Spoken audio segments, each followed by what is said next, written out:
আমি আমার বাবার যারা হত্যা করছে আমি তাদের বিচার চাই, তাদের ফাঁসি চাই। আমাদের এতিম বানাইছে, আমরা এখন কোথায় যাব? আমার বাবাকে এরকম নিষ্ঠুরভাবে মারছে। আমার বাবার কোনো দোষ ছিল? আমার বাবার এই ব্যবসার জন্য মারা ফেলাইছে। আমার বাবার দোকানটা দেয় না জন্য আমার বাবার থেকে চাঁদা চাইছে। আমার বাবা বলছে আমি এত কষ্ট করে ইয়ে করছি আমার সন্তানের জন্য, আমি তোদের কেন দিব? সেই জন্য আমার বাবাকে এরকম নির্মমভাবে হত্যা করছে।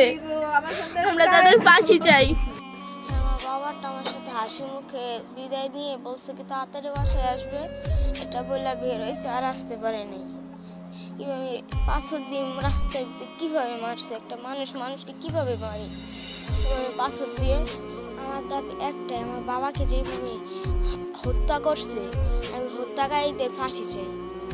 এর পিছনে অনেক মানুষের হাত আছে, 23 জন মানুষের যেভাবে পাথর দিয়ে মারা হয়েছে, ওদের তো আর এভাবে আমরা মারতে পারবো না, আইন তো আর হাতে নেওয়া সম্ভব না। তাই আমরা তাদের মৃত্যুদণ্ড চাই, ফাঁসি। একটাই চাই, শুধু ফাঁসি। আইনের কাছে এটা আমাদের রিকোয়েস্ট থাকবে যে যারা আমার বাবাকে হত্যা করছে তাদের যদি ফাঁসি দেয়। আমি আমার হাজবেন্ডের বিচার চাই। এরকম নিশ্চয়ভাবে যে যারা হত্যা করছে আমার স্বামীরে তাদের ফাঁসি চাই।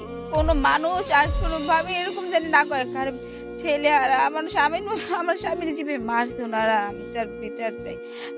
আমার ছেলে মেয়ের বাবা হারা করছে, আমার স্বামী ছাড়া করছে। এরকম কোনো মানুষ এগুলি জানে কারণ বাবা ছাড়া না করে। আমি জানি যে এখানে ব্যবসায়িক এবং অন্যান্য কিছু কারণে আমার বাবাকে হত্যা করা হয়েছে। এসব নিষ্ঠুরভাবে কেউ কাউকে মারে না। আমরা আমার বাবার হত্যার বিচার চাই। আমরা এখন কার কাছে দাঁড়াবো? এখন আমরা আমাদের যে এতিম বানাইছে এরকম এতিম যাতে কোনো সন্তান আর না হয়। আসলে আমার দাবি একটাই, আমি প্রধানমন্ত্রীর কাছে বলতেছি আমাদের দেখশন করবে কে, আমাদের বাপটা কিভাবে